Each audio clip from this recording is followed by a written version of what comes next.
Boa noite a todos. Esse é o nosso encontro do dia 14 de junho. E sem mais demorar, eu passo a palavra para o Marlon. Marlon, a palavra é contigo, querido.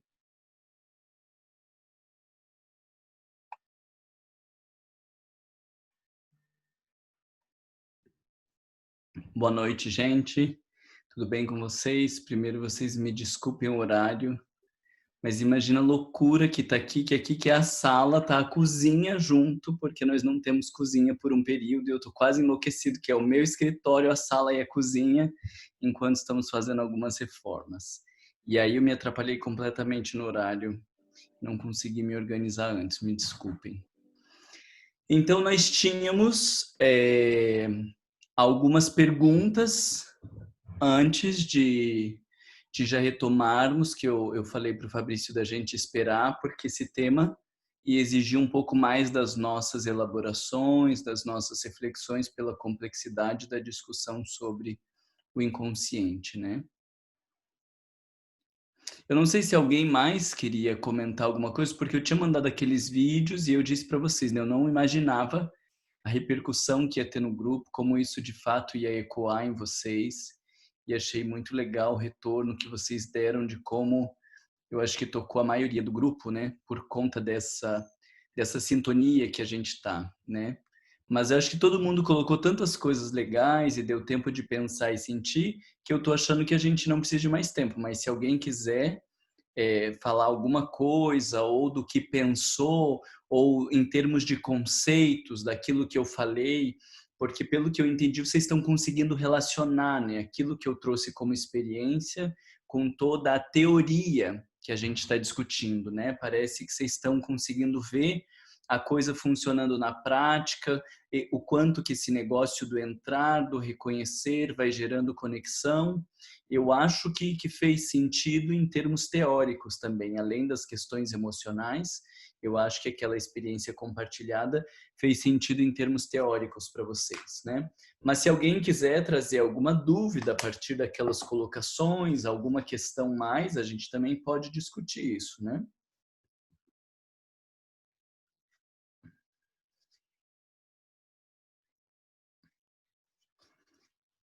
Até porque daí eu sempre digo, né? Se Francisco dizia que era o mais pecador, o mais sujo, o mais vil de todos, então aí a gente vê como a gente é raso na viagem para o nosso inconsciente, né?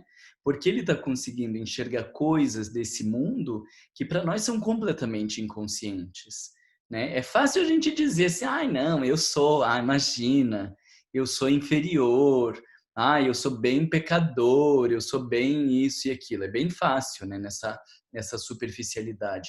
Mas quando você vê um espírito daquela estatura moral falando que era o mais feio, mais vil, mais sujo e pecador, aí você para e fala: opa, talvez em termos de inconsciente a gente esteja numa coisinha muito superficial. A gente está olhando bem para a bordinha e dizendo: gente, essa bordinha aqui tá linda, essa bordinha maravilhosa, essa bordinha disciplinada.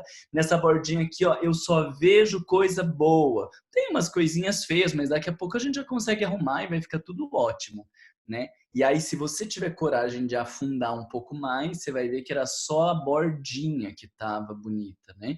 E Francisco foi uma dessas almas que conseguiu aprofundar um pouco mais, e aí vive a grande repercussão, que é o exemplo para nós. Eu não sei se vocês viram nas obras de Manuel Flamengo de Miranda, mas dá a entender que ele é um dos grandes responsáveis pelo processo de regeneração que a gente está vivendo na Terra, né?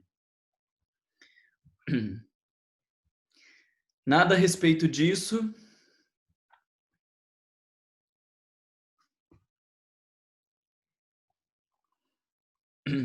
Então, vamos para as perguntas que nós tínhamos da semana passada.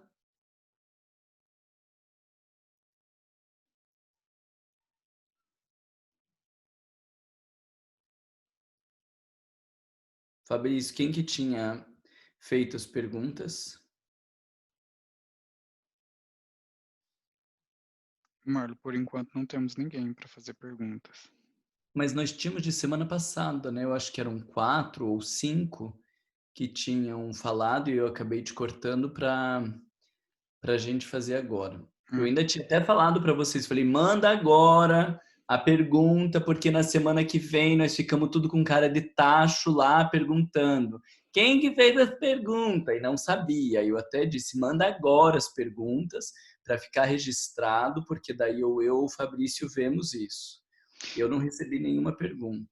Então, para começar, a gente vai abrir para Mariana. Mariana, pode falar, querida.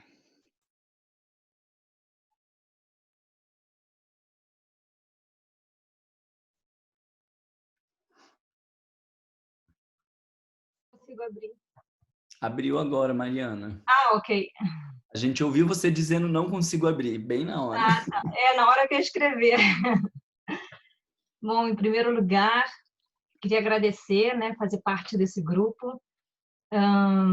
Hoje é a segunda vez que eu estou participando. Estou tentando correr atrás de todos esses vídeos que eu estou assistindo aí do Marlon. É muita informação, mas toca muito o coração. E o vídeo, eu queria falar sobre Francisco de Assis, né? O vídeo realmente tocou muito e me fez lembrar, você veio falando dessa coisa do sujo, mas eu lembrei também daquela passagem em que no final da vida, Francisco de Assis, ele chega e ele fica muito triste, porque ele vê o movimento, né, dos franciscanos indo um pouquinho para o outro lado. E aí Clara chega para ele e fala para ele que o trabalho não era dele, né, o trabalho é do Cristo. Então ele cai naquela assim da vaidade, tipo, o trabalho era meu. E isso é uma coisa assim que eu sempre tento trazer para minha vida, porque eu gosto, me empenho bastante no trabalho social e lembrar que aquilo eu não posso trazer para minha vaidade, né? Lembrar que o trabalho social, qualquer coisa que eu faço para o próximo, é uma continuação do trabalho do Cristo. Eu sou meramente um instrumento.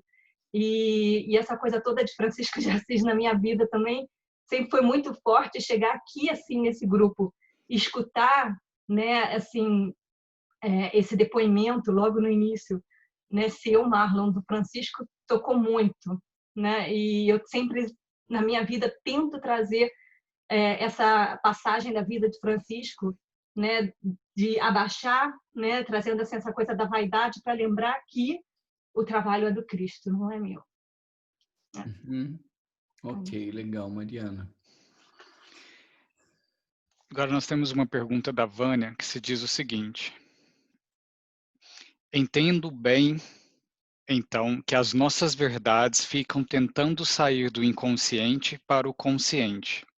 E quando o ego não quer assumir uma determinada verdade, desencadeia uma vicissitude como maneira de se defender.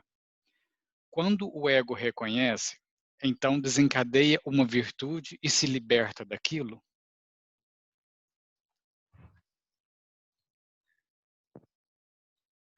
Se liberta daquilo que, Vânia?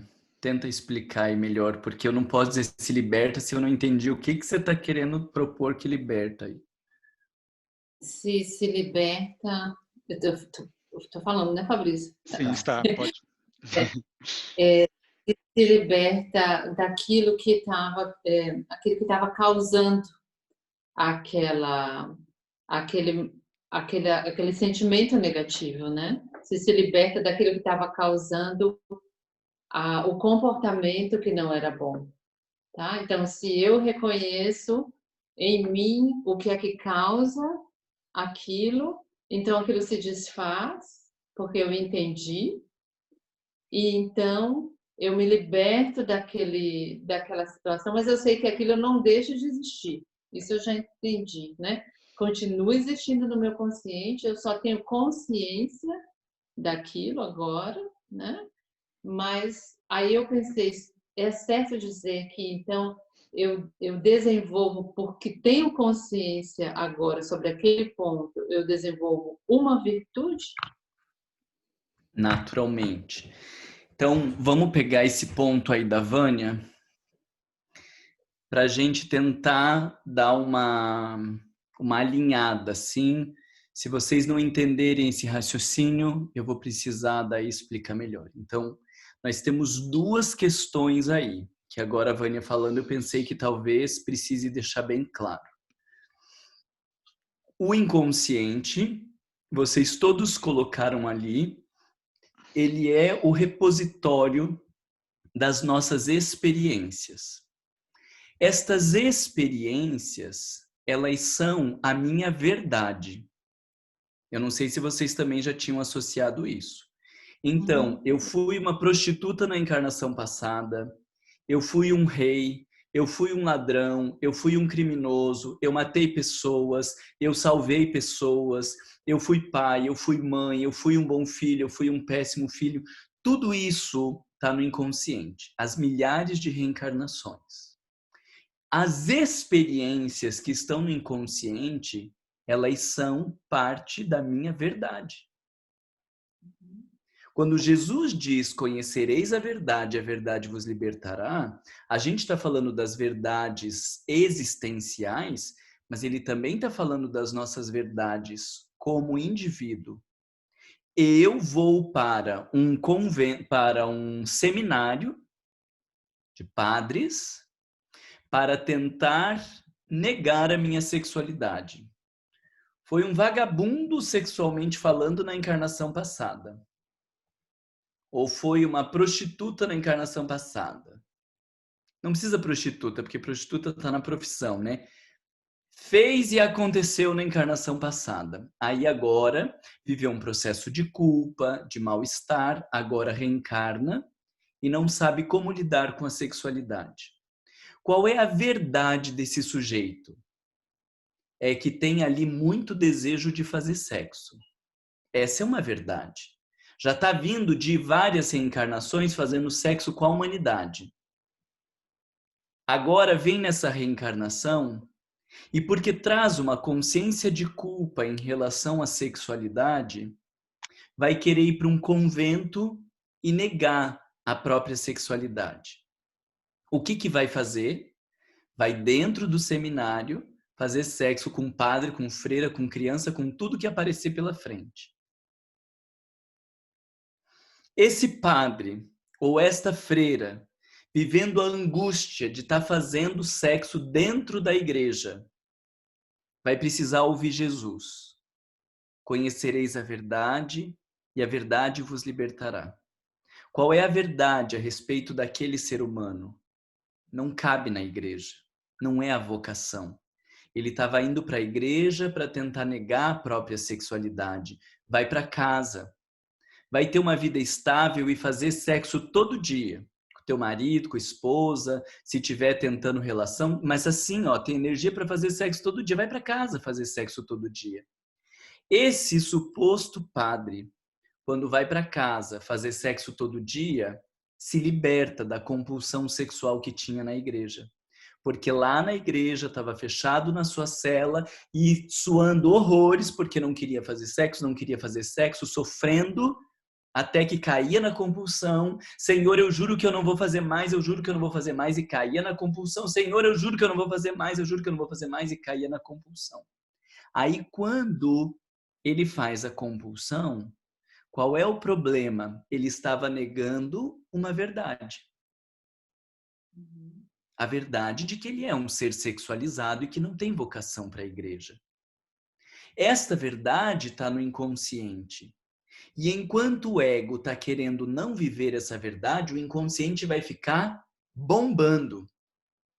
Quando o inconsciente bomba, qual é a resultante do inconsciente bombar na consciência? Essa é pergunta de prova. Qual é a consequência do inconsciente bombando na consciência?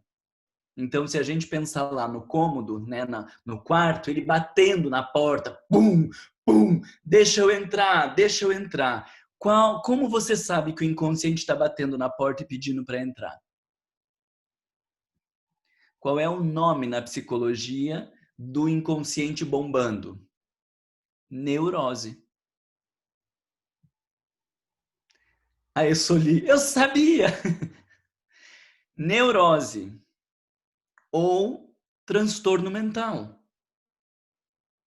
Então, a compulsão sexual, a compulsão alimentar, a agressividade, a depressão, a ansiedade, o puritanismo, a projeção, todos esses nossos comportamentos atrapalhados, doentes, tá? Vamos ficar com essa palavra. Todos esses nossos comportamentos doentes, eles são a consequência do ego batendo na porta, tá? Então, quando o sujeito tem uma compulsão sexual, ele vai precisar entender o que acontece no inconsciente e o que o inconsciente está pedindo que ele não está conseguindo ouvir. As doenças físicas e as doenças mentais, elas são consequência, elas são o inconsciente batendo. Veja, o ego não tem parte na elaboração desse sintoma. O ego só está fechando a porta. Então, o ego não tem parte na formação disso. Ele só está dizendo não quero. E os transtornos mentais é como se fosse o escape que o inconsciente faz para se expressar. Porque toda doença, se você perguntar por que você adoeceu, a pessoa sabe dizer. Por que você está em depressão, sabe dizer? Por que você é ansioso? Por que você faz uso de pornografia? Por que você come demais? Sabe dizer? Não sabe. Porque isso é manifestação do inconsciente. Não sabe dizer por quê. A nascente disso está no inconsciente. Então, guarde isso. As nossas doenças físicas e as nossas doenças mentais, elas são a expressão do inconsciente. Daí vocês vão ver os textos de Joana de Ângeles.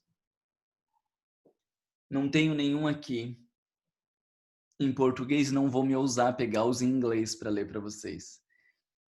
Mas todos os textos de Joana de Ângeles, quando ela está falando dos transtornos mentais, você olha ali o que ela está falando e ela sempre vai explicar o que está acontecendo dentro do sujeito. Você pode pegar qualquer um dos textos da série psicológica. Eu tenho certeza que ela vai falar isso.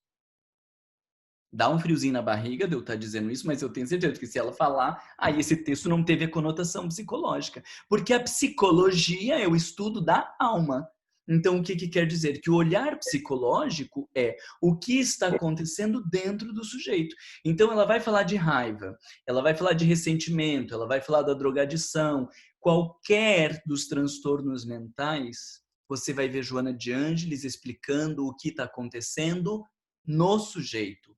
É o que está acontecendo na dimensão inconsciente. Vamos pegar lá agora o que me vem à mente, que está aí bem perto na mão de vocês, o autodescobrimento, né? No autodescobrimento, ela tem um texto fantástico que é o ressentimento. Alguém aqui é ressentido? Poucos. O ressentimento, ela vai explicar. O ressentimento é o produto da raiva não expressa. Mas quando você pega uma pessoa ressentida, você pergunta, por que você é ressentida? Ela sabe dizer? Não. Então, Joana de Ângeles vai dizer, no ressentimento, o que está acontecendo lá no inconsciente é que tem uma raiva que não foi expressada. Vocês entendem o que ela está trazendo? Ela está mostrando o que acontece no inconsciente. Isso é fazer uma análise psicológica. Ou seja, o ressentimento, tô pegando lá os conflitos existenciais, né? A preguiça, drogadição, tabagismo, neurastenia, ansiedade, todos estes transtornos, eles são a manifestação do inconsciente. Deixa eu abrir aqui até o conflitos existenciais para falar um negócio para vocês que agora me ocorreu. Eu tenho aqui no celular, só um minutinho.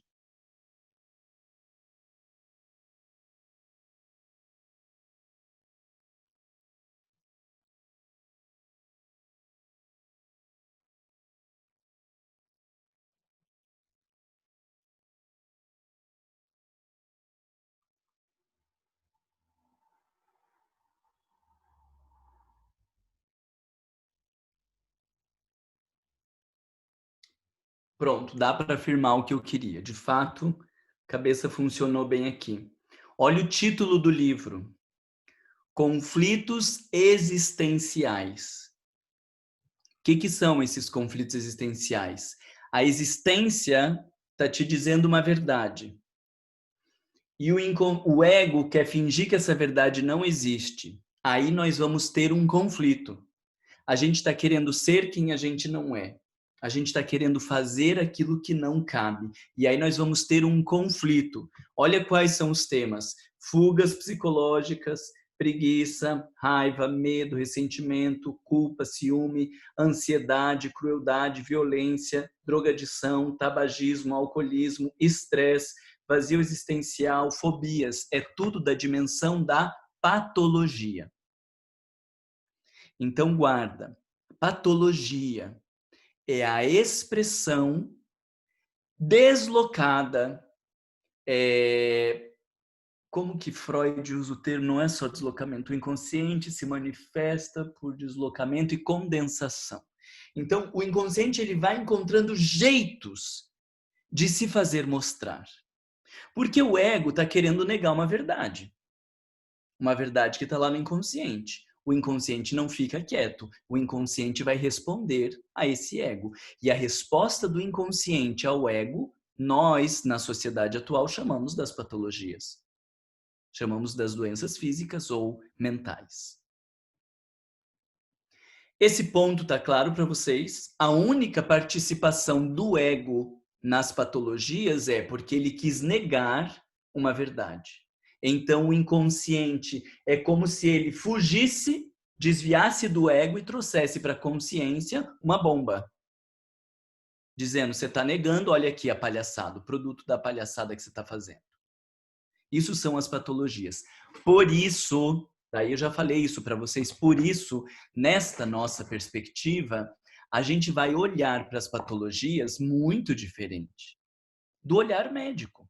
Porque o olhar médico está preocupado em curar a patologia. E o olhar psicológico está preocupado em levar o sujeito a entender o funcionamento da alma que está por trás da patologia. Porque na depressão, a noradrenalina, a dopamina não estão funcionando direito. Então, na visão médica, lasca a noradrenalina, ou dopamina, e receptor, e não sei o que, captador e tudo mais. E aí você aparentemente não tem mais depressão. Na psicologia, a pergunta é: o que está acontecendo no inconsciente que esse inconsciente interferiu nos receptores de dopamina, nos receptores de noradrenalina e que gerou esse distúrbio no cérebro? Porque se tem um sintoma, então existe algo que não tem algo que está sendo não vivido no inconsciente. Esse foi o grande passo que Freud deu no estudo do inconsciente. Ele vai chamar a doença de sintoma. A depressão é sintoma. A ansiedade é sintoma. A compulsão é sintoma.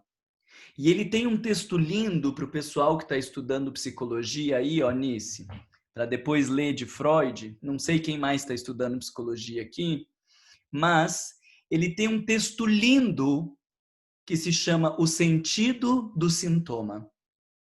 É um dos textos mais legais de Freud, porque ele vai descrever essa tese. O que aparece na consciência é sintoma, ou seja, é a sinalização de algo que está lá no inconsciente. Isso que quer dizer sintoma? Então, gente, sintoma de febre. O que quer dizer sintoma de febre? São coisas que estão aparecendo, que estão sinalizando o que está acontecendo lá dentro do organismo. Então, é sintoma de uma infecção, por exemplo, né? Então, você está com o corpo quente, porque tem uma infecção. Adianta ficar pondo paninho gelado na cabeça e vai curar a infecção? Não, porque existe uma infecção. Se você não chega na causa, você vai ter outros problemas, porque a temperatura elevada é sintoma de que algo lá dentro não está acontecendo. Então, a depressão é sintoma de algo que está acontecendo. A ansiedade é sintoma de que algo está acontecendo. A bulimia, a anorexia, a obesidade, o alcoolismo, a compulsão sexual, tudo isso são sintomas. Quer dizer, você precisa chegar lá no mais profundo do que está acontecendo. Isso é a primeira consequência da negação da verdade. Isso está muito bem escrito nas psicologias. Marlon teorizando, usando o que está lá no Livro dos Espíritos, do ego e dos vícios morais. Porque aí, veja, a gente está discutindo lá os vícios. No Livro dos Espíritos, a pergunta 919 é: qual meio prático mais eficaz de ser uma pessoa melhor e de não ser arrastado pelo mal? Depressão não é ser arrastado pelo mal. Depressão é um transtorno mental. Está lá naquela primeira esfera que a psicologia já estudou. Questão 913. Qual a nascente de todos os vícios? Depressão não é vício. Depressão é transtorno mental. Quando está falando dos vícios ou do mal, o que nós estamos falando? Orgulho, arrogância, vaidade, inveja. Esses são os vícios morais. A depressão não é uma questão moral, é um transtorno mental. A ansiedade não é uma questão moral, é um transtorno mental. Então, separando aí os dois grupos, o grupo dos transtornos mentais é o inconsciente arrombando a porta e dando um jeito de dizer: para com essa palhaçada que aqui não está bem. Vícios morais. A causa dos vícios morais, nós já estudamos juntos, qual é? É o egoísmo. Tô vendo vocês aí que anota. Tô tentando até falar mais devagar para dar tempo de vocês anotar. Conseguiram separar que nós não estamos falando das mesmas coisas? Quando a gente está falando de inveja e de ansiedade, não é o mesmo approach.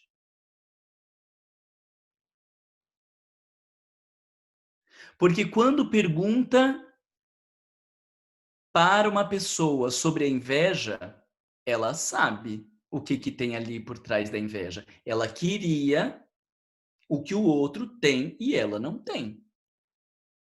Não estamos falando de uma dimensão profunda do inconsciente, como na depressão. É só ter um pouquinho mais de vergonha na cara que a gente consegue descrever. Qual que é o problema do orgulho? A gente já sabe, eu não admito ser corrigido. Eu não aceito que os outros me chamem a atenção, porque eu me acho melhor do que os outros. Qual o problema da vaidade? Quero me mostrar lindo e maravilhoso. Quero me exibir. Quero que as pessoas me olhem. Vocês entendem que a pegada é diferente? Quando nós estamos falando dos vícios morais, aí nós temos aqui um ego querendo ser algo que ele não é. Pegamos daí a viagem mais profunda. O ser humano pequeno ou frágil, feio. Então não quero aceitar que sou feio, e aí eu vou agir de modo a tentar me colocar no mundo como bonito. A ação do ego de tentar negar que é feio vai ser querer se mostrar bonito. E essa tentativa de se mostrar bonito na nossa sociedade nós chamamos de vaidade. Então, os vícios morais, eles têm nascente no egoísmo. Quer dizer, os vícios morais, eles são consequência do ego não aceitar também as verdades. Mas você entende que tem um funcionamento diferente ali? Nos vícios morais, tudo vai ter que levar para o autodescobrimento, mas nos vícios morais, nós vamos chamar de uma estratégia do ego para esconder quem ele é. Então, nos transtornos mentais, nós temos o inconsciente arrombando a porta. E a porta arrombada a porta arrombada são os transtornos mentais. Agora, os vícios morais, eles são as estratégias do ego. Os vícios morais nós poderíamos colocar, isso é teoria do Marlon, a partir do que ele lê lá na doutrina espírita, nós poderíamos dizer que os vícios morais, eles são mecanismos de defesa do ego para negar as verdades. Qual é a verdade que está por trás do orgulho? Já falei para vocês, a minha imperfeição. Eu sou imperfeito. Aí eu falo uma coisa aqui que não ficou legal, a Isabel diz, Marlon, isso que você falou contradiz com o que você falou na semana passada. Se eu quiser esconder que eu sou imperfeito, eu vou descer o cacete na Isabel. Eu vou dizer, Isabel, você que não entendeu, Não, Isabel, deixa eu te explicar direito que você está começando agora. E aí eu vou dar uma enrolada desgraçada, vou tentar me projetar, vou tentar falar que eu sou maravilhoso, para não assumir que eu errei, que eu sou imperfeito. Todo mundo vai olhar e dizer, gente, olha como o Marlon é orgulhoso, nem para assumir que falou uma coisa contrária. Qual é a virtude daí? Pegando o exemplo que a Vânia trouxe. O Marlon tem dificuldade de aceitar que é imperfeito. Eu sei disso, que eu tenho dificuldade de assumir que eu sou imperfeito. Aí a Isabel fala, Marlon, o que você está falando é o oposto do que você falou semana passada. Vai pegar aqui dentro. Eu vou tomar uma água e dizer, cacete, a minha imperfeição está transbordando. E agora todo mundo viu que eu sou imperfeito. Mas eu tenho consciência que é difícil aceitar que eu sou imperfeito, mas eu assumo que eu sou. Esse negócio engasga aqui dentro, eu tenho vontade de matar a Isabel, mas eu já sei que o problema não é a Isabel. O problema é quem? Eu.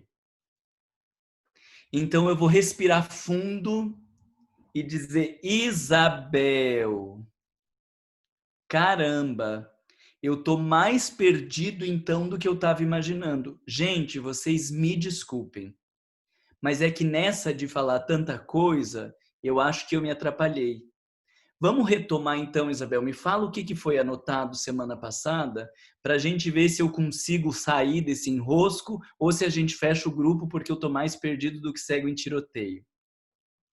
Vocês vão olhar para este Marlon e vão dizer, gente, vocês viram como o Marlon é humilde? Assumiu na frente de todo mundo que ele errou e falou, vamos tentar consertar porque eu tô perdido. A gente vai chamar isso de humildade. Mas o humilde aqui na Terra é o sujeito bom e simples ou é o sujeito que assume a imperfeição, pelo exemplo que eu estou dando? Vocês entendem? A gente não sabe o que vai ser humilde lá na frente, mas na Terra aqui, humilde é o que assume a sua pequenez. Então aí, Vânia, pego esse exemplo. Quando existe uma característica humana como a imperfeição, quando eu quero negar esta imperfeição, eu vou ter uma estratégia para esconder, e nós vamos chamar isso de vício moral. Quando eu assumo que eu sou imperfeito, o vício moral se dissolve. Porque quando a Isabel falou do meu problema, se eu não tenho consciência da minha imperfeição, eu vou querer acabar com a Isabel, porque o problema não sou eu, o problema é ela que está querendo me constranger. Quando eu tenho consciência que sou imperfeito, eu vou agir de modo humilde. Se vocês acompanharam até aqui, eu vou dar mais um passo agora para falar de sombra. A imperfeição, neste exemplo que eu estou dando para vocês, a imperfeição estava na sombra.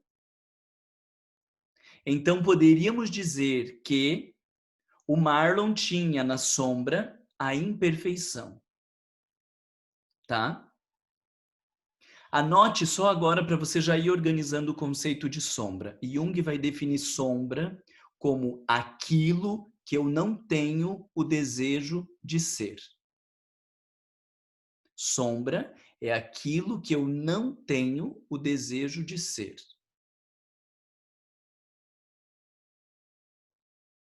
Para quem quiser ler os conceitos de Jung, tem um livro chamado Aion. Nesse livro, se eu não me engano, é o 9/2. Nesse livro, antes dele, porque Aion é para falar do simbolismo do self. Antes dele começar a falar do simbolismo do self, ele vai fazer um pequeno, não é um glossário, mas ele vai falar desses principais arquétipos: ego, persona, sombra, ânima e ânimos, para depois falar de self. Então ali tem textos muito didáticos e bons a respeito desses principais conceitos. Está bem facinho. Não é que é facinho, porque nada no Jung é facinho, né? Mas perto da complexidade dos textos dele está bem mastigado. E lá ele vai dizer: sombra é tudo aquilo que eu não tenho desejo de ser. Voltamos então para o exemplo da imperfeição. Isabel sinaliza que o Marlon errou. Se a imperfeição está na sombra, eu vou reagir, eu vou brigar, eu vou me justificar, eu vou fazer o escarcéu para não assumir que eu sou imperfeito, porque a imperfeição está na sombra, está no inconsciente, eu não quero que ela venha. Joana de Ângeles vai dizer que quando a gente vive o processo de autodescobrimento, você dissolve a sombra. Isso vocês precisam entender. Dissolve a sombra, não dissolve o conteúdo psíquico. Sombra é estado. Então, aquilo que estava lá na sombra, agora veio para a consciência. Então, nós vamos dizer que aquilo que estava lá na sombra, a sombra se dissolveu. Mas por que dissolveu? Porque eliminou o conteúdo? Não, dissolveu porque agora o conteúdo veio para a consciência. Não é que eu dissolvi a imperfeição. O que dissolve é o estado, que é a sombra.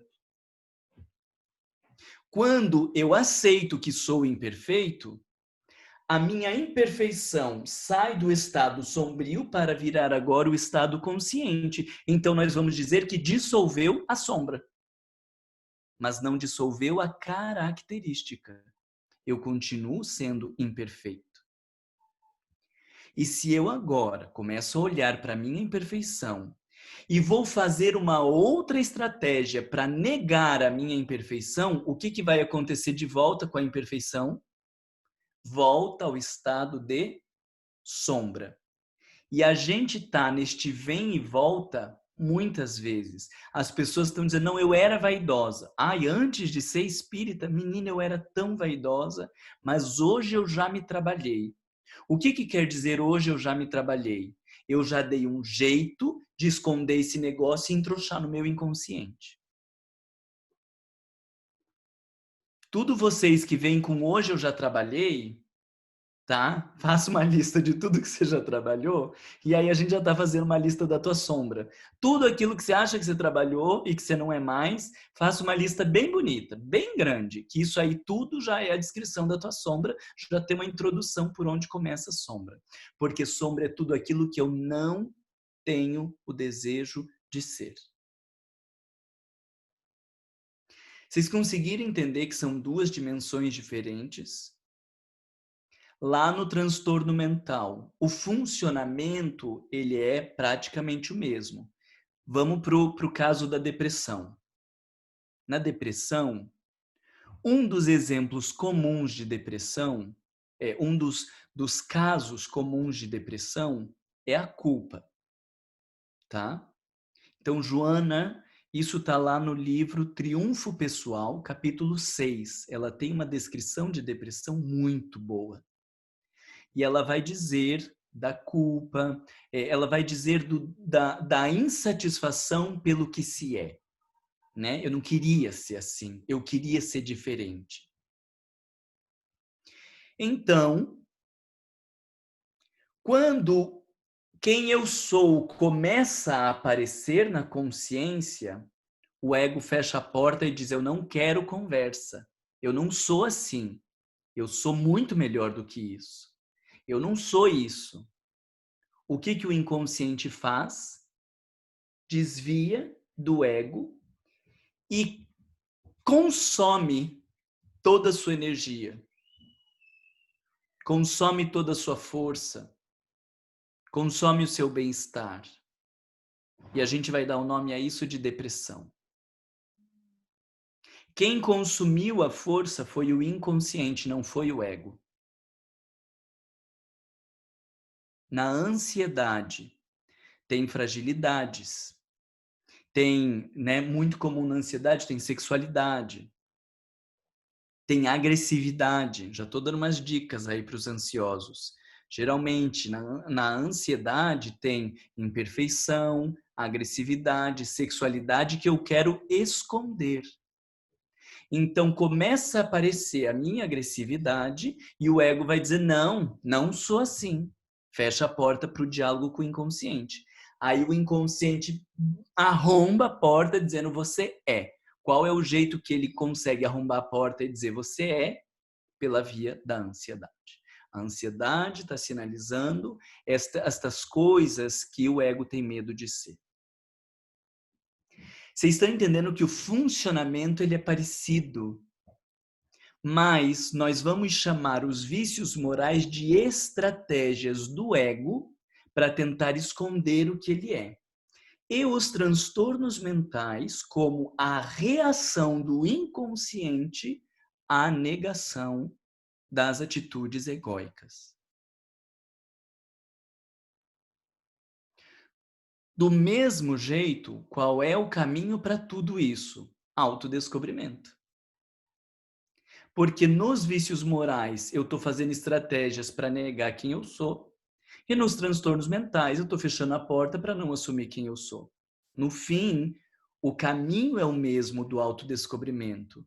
Vocês não precisam nem dessa discussão elaborada no Centro Espírita. Eu estou explicando para vocês entenderem esses diferentes caminhos. Mas a lógica é levar o sujeito para dentro. O que tem por trás da minha vaidade, o que tem por trás da minha depressão? Vai dar na mesma. Mas eu estou explicando porque a vaidade ela vai se dissolver na medida que o sujeito assume isso aqui. A depressão também vai se dissolver quando ele assume, mas as estratégias do ego são diferentes. E de um jeito ou de outro, o que a gente vai ter que fazer é assumir as nossas verdades. Foi uma colocação da Vânia e eu fiquei 1 hora para tentar falar de todo esse negócio. Fez sentido, Vânia?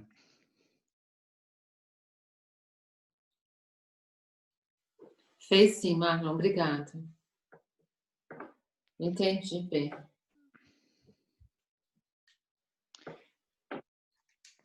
Dessa tua 1 hora de exposição, Marlon, surgiu algumas perguntas. A Maria Paula tem 2 perguntas para fazer. A primeira diz o seguinte: concluindo então, os transtornos e doenças são uma tentativa de comunicação do inconsciente a uma resposta ao ego que não quer deixar o conteúdo vir para o consciente. E os vícios morais são mecanismos de defesa do ego que recebeu a mensagem do inconsciente, mas não dá conta de processar, é isso? Exato. E aí ela faz mais uma pergunta. Qual a relação da sombra com os vícios morais e com os transtornos? Aí acho que eu já expliquei da sombra. Talvez essa pergunta chegou depois que eu falei da sombra. É claro que a gente vai discutir mais sombra. Daí a gente vai fazer a mesma coisa que a gente está fazendo em inconsciente. Vocês vão pegar os textos, vão ler para a gente fazer um aprofundamento conceitual, né? Mas eu só trouxe agora a sombra para vocês já irem organizando melhor aí o pensamento. Quem nunca ouviu falar desse conceito.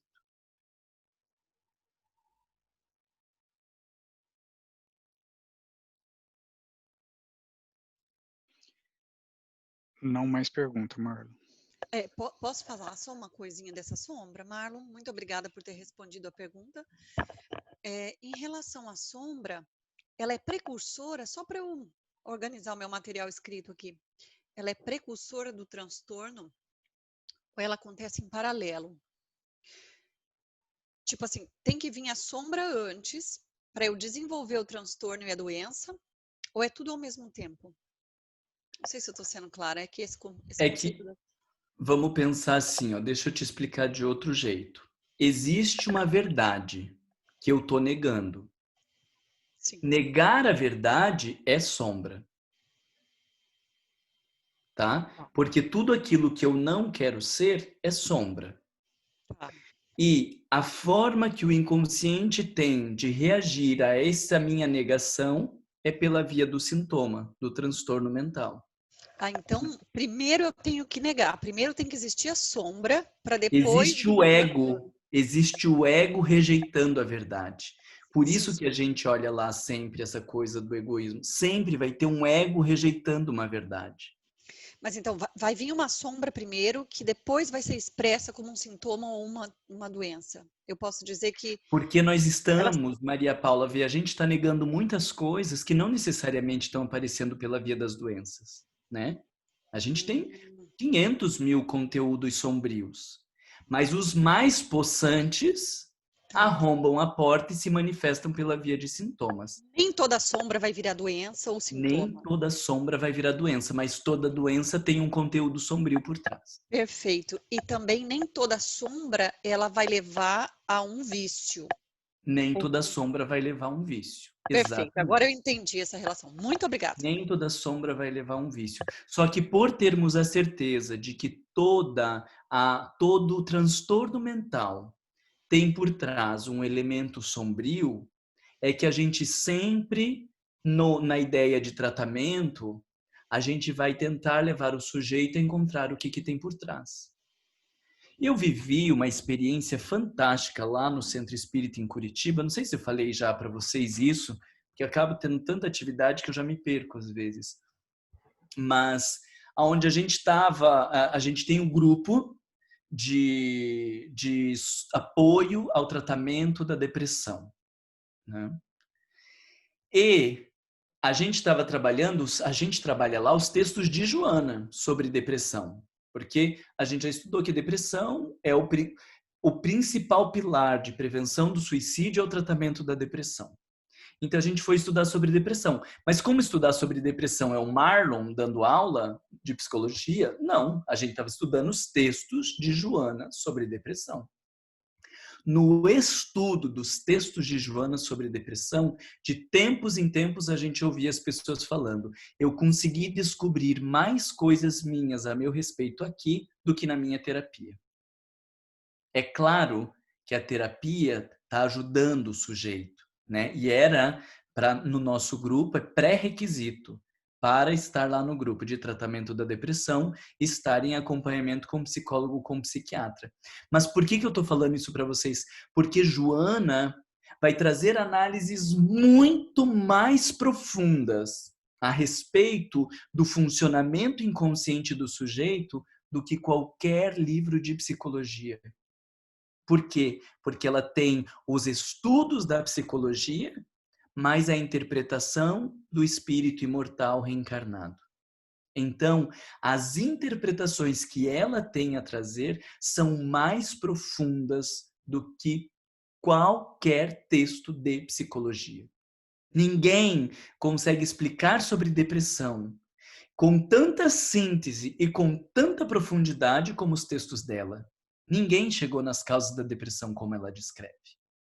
Na esquizofrenia, quando Manuel Flamengo de Miranda fala de esquizofrenia, a mesma coisa.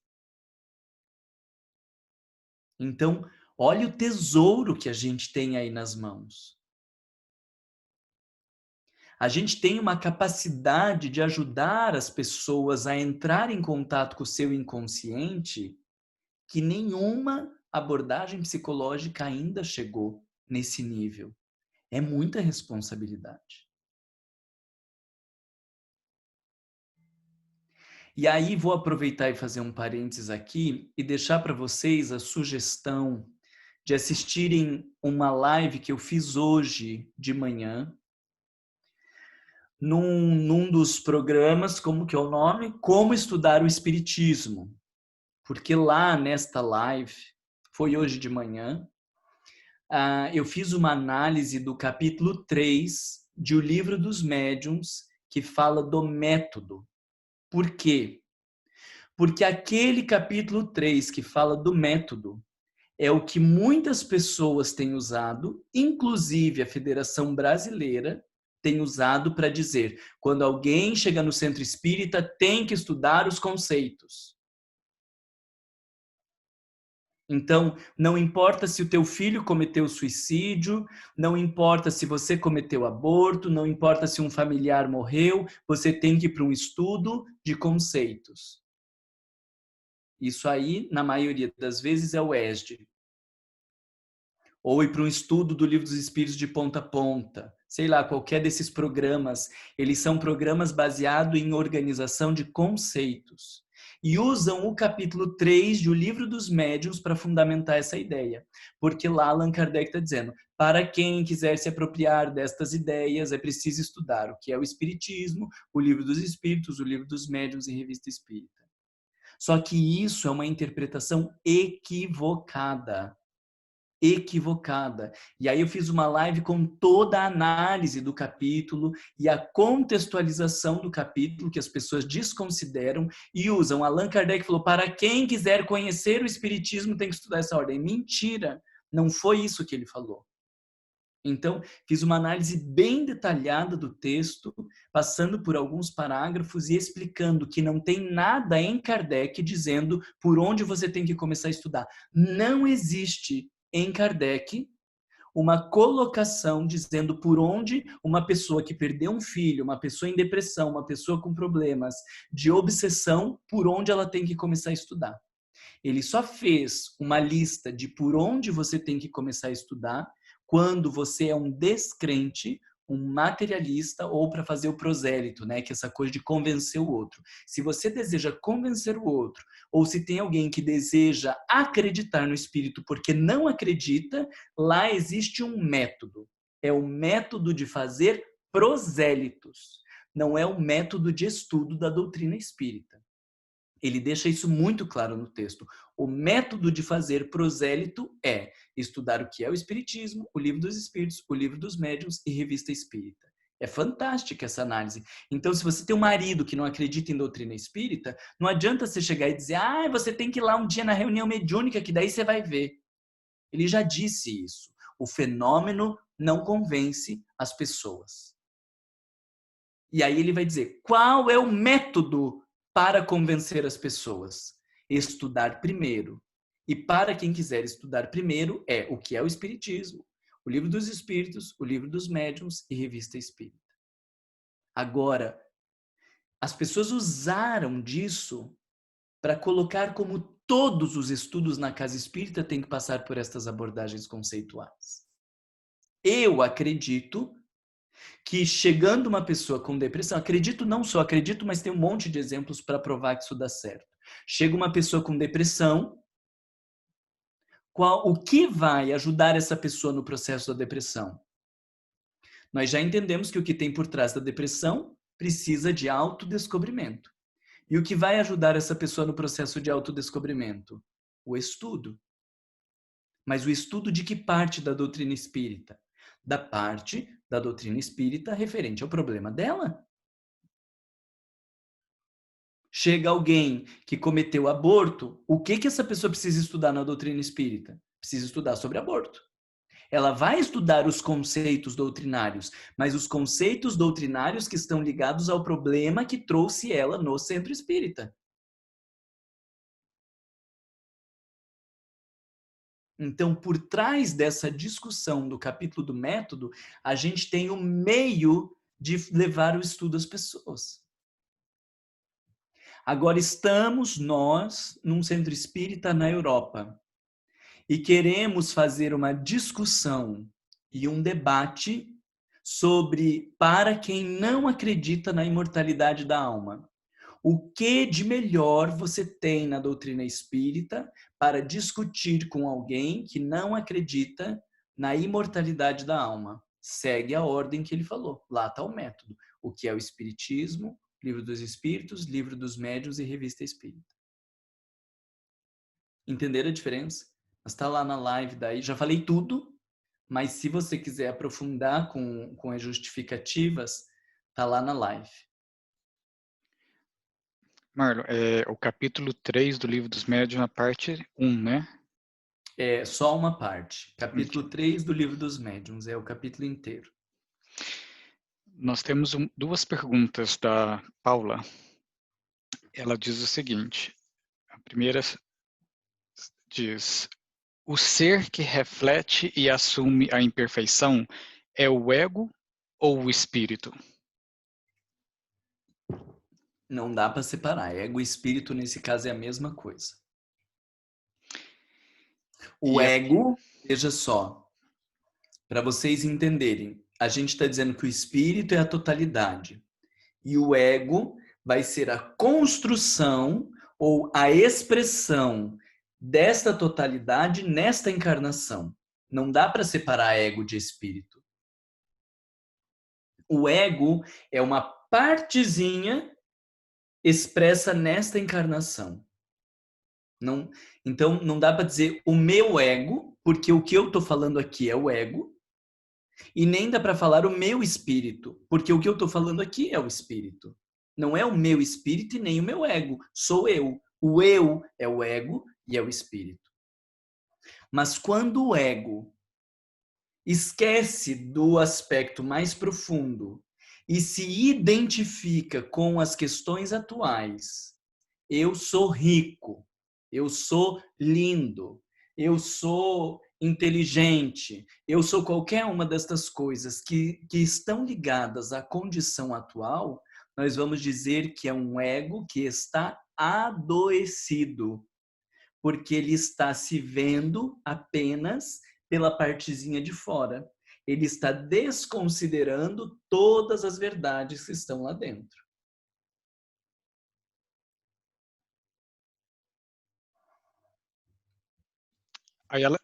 Aí ela complementa assim, pois na minha percepção, me parece que o espírito sente e a personalidade criada pelo ego é que reflete e usa a razão. Está correto? Não, daí com essa explicação já fica mais claro que não.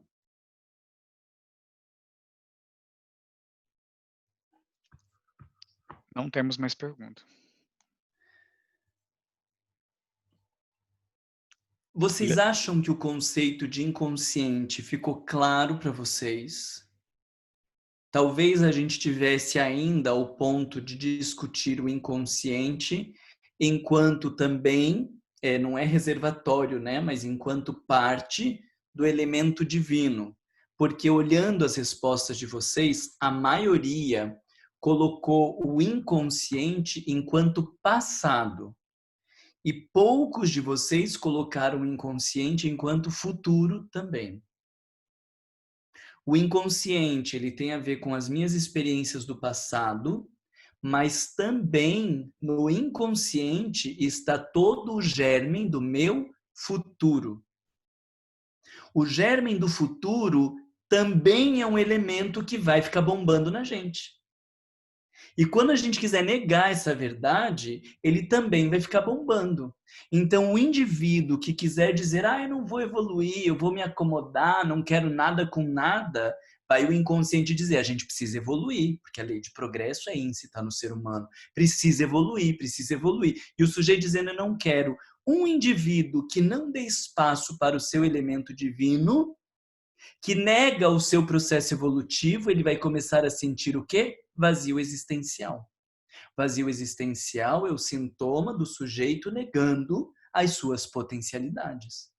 Então você entende que seja o que você não gosta, que você acha feio, seja a lei de evolução íncita no ser humano, tudo que você tentar negar no inconsciente, ele vai bombar e vai se apresentar de algum jeito. No inconsciente não estão as coisas ruins. No inconsciente está tudo que eu não tenho desejo de ser, mas não necessariamente é ruim. A pequenez é o que eu não tenho desejo de ser, mas não é ruim. O progresso é o que eu não tenho desejo de ser, naquele caso que eu dei, mas não é ruim. A sexualidade, eu não tenho desejo de ser, mas não é ruim. A agressividade, eu não tenho desejo de ser, mas não é ruim. Tudo isso são características humanas. O ego interpreta como ruim. E quando ele interpreta como ruim, ele rompe o diálogo entre consciente e inconsciente.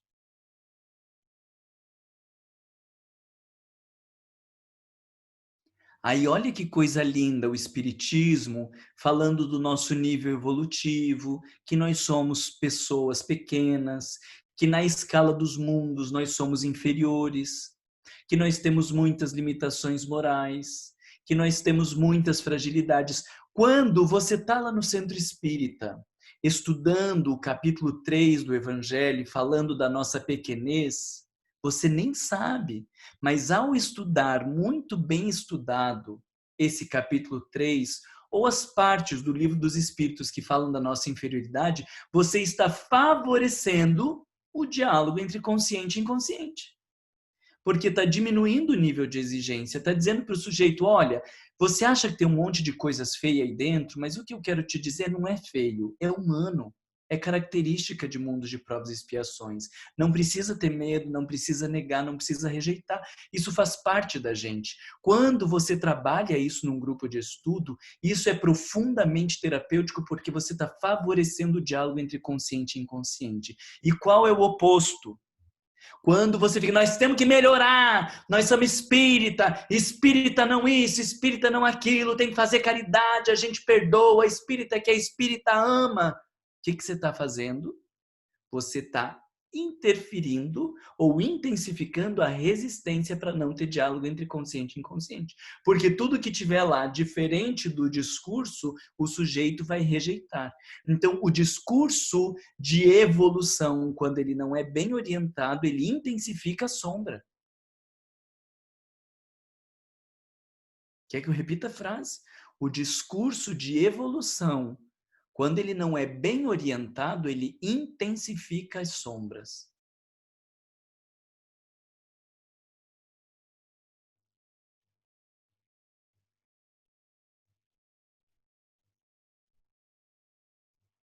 Se vocês quiserem, a gente pode partir para a sombra, que talvez isso faça com que a gente volte nas reflexões do inconsciente e dá mais uma bombada na cabeça de vocês. Pode ser? Estou tentando olhar aqui para a carinha de vocês, porque daí, claro, se vocês tiverem outras questões do inconsciente, a gente vai voltando. Mas como vocês pararam com as perguntas aí, então eu acho que seria melhor trazer mais um conceito para dar uma intensificada nisso. Marla, temos mais uma pergunta. Diga lá, já passamos do horário, mas diga. Mariana diz o seguinte: posso dizer que o espírito é o self? Isso.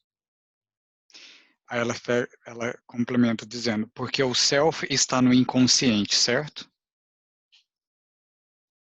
O self é o todo e ao mesmo tempo está no inconsciente. Não dá para aprofundar muito nisso, porque a gente não entende ainda. Né? Ora, Joana de Ângeles usa self como centelha divina, ora ela usa self para dizer o espírito. Eu não me recordo se quando a gente falou de self... Não falamos. Então, olha lá. Sobre o self, eu tinha passado para vocês, a gente começou com aquele texto de individuação lá que eu tinha passado, né? Eu não sei se vocês olharam lá nas referências, mas o lugar na obra de Joana de Ângeles, onde ela primeiro vai definir self, está lá no Despertar do Espírito. Tá? Despertar do Espírito, item superconsciente. Não é self, olha que danadinha, né? Superconsciente. Então ela vai dizer, o superconsciente ou self é a sede divina, da centelha divina, tal, e ela vai explicar. Então tá lá o texto que é importante de vocês verem, mas se vocês assistiram aquele vídeo e leram o texto, vocês viram essa referência. Sobre sombra, em Joana de Ângeles nós temos 2 muito importantes textos. Primeiro, é que daí o Em Busca da Verdade, ele é grande, né? Nós poderíamos começar, então, com Psicologia da Gratidão, que é menor, e já aguardem o Em Busca da Verdade, para vocês correrem atrás.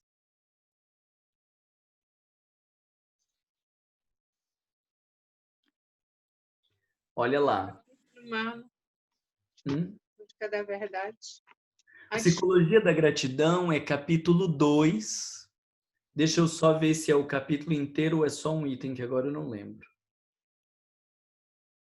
Capítulo 2 do Psicologia da Gratidão, tá lá o primeiro item, a sombra perturbadora e a gratidão. Ela tá falando de gratidão, mas ali eu acho que em 3 bons parágrafos ela deixa muito claro a ideia de sombra.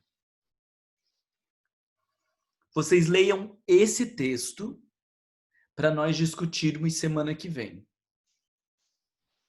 Mas, se vocês já puderem ir adiantando, porque aí é muito conteúdo, mas extremamente importante, é talvez um dos textos mais profundos de Joana de Ângeles, é o Em Busca da Verdade. E no Em Busca da Verdade, deixa eu só ver se é capítulo 1, 2, 3 e 4, 1, 2, 3, 4 e 5. Aonde que está meu Em Busca da Verdade? Aqui. Em busca o ser e a sua integralidade, fragmentações morais, encontro e autoencontro, experiência de iluminação, conviver e ser. Tenho quase certeza que é capítulo 1, 2, 3, 4 e 5. Os mais aplicados já vão lendo. Marlon, Em Busca da Verdade, eu estou com ele aqui na mão. Você quer que eu diga para você? Não, eu consultei aqui o meu no celular. É 1, 2, 3, 4 e 5. Eu só não tenho certeza os 5 que eu vou ter que reler ali se são os itens que estão ali, né? Porque eu não tenho bem certeza até os 5, mas nesses 5 primeiros, ela vai passando e voltando pelo conceito de sombra, persona e self. Sombra, persona e self através da análise da parábola do filho pródigo. Então ela usa a parábola do filho pródigo e é um texto lindíssimo. Através da análise da parábola, ela explica sobre sombra, persona e self.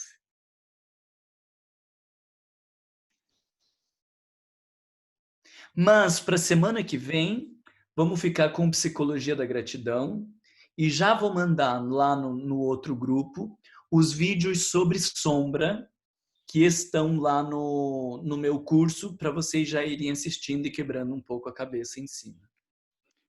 E aí, semana que vem, a gente vai até meia-noite, porque vocês vão ver que vai ser uma loucura.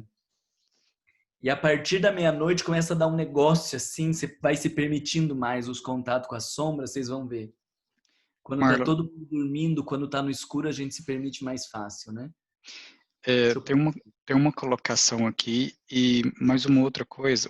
Usando o seu vocabulário, o povo está enlouquecido. estão pedindo para você colocar depois essas referências de leitura e referências bibliográficas que você citou no momento. Nossa, mas vocês são cretino, hein? Pelo amor de Deus, a gente já está aqui falando e ainda vai ter que escrever, tá bom. A colocação veio da Eliane. Ela diz o seguinte: o inconsciente como germe do futuro não me ficou tão claro. Não vou explicar agora também. Como lá vai ter o self, o ego, o self, o ego, a sombra e a persona, a gente volta daí nisso quando a gente for retomar o self, tá? Então, galerinha, ficamos por aqui. Vou mandar lá no nosso grupo as leituras e a gente não se preocupe em ler tudo, porque assim a gente não vai conseguir discutir o Em Busca da Verdade agora. Fica lá com Psicologia da Gratidão para a gente ir devagar também, porque sombra não é só uma questão conceitual, tá? Vou dizer para vocês, o processo perturbador é porque a gente conflita com as nossas questões ali dentro, tá? Então, muita oração essa semana, que estava todo mundo no céu lá com Francisco de Assis, e agora a gente volta bem para o humano, olhando para esse negócio aí, que vai ser bem legal. Certo, Fabrício? Certinho. Bom fim de semana para vocês. Prometo que semana que vem começo no horário de 8h30 aqui de Londres, tá bom? Beijo, até mais. Tchau, pessoal. Boa noite.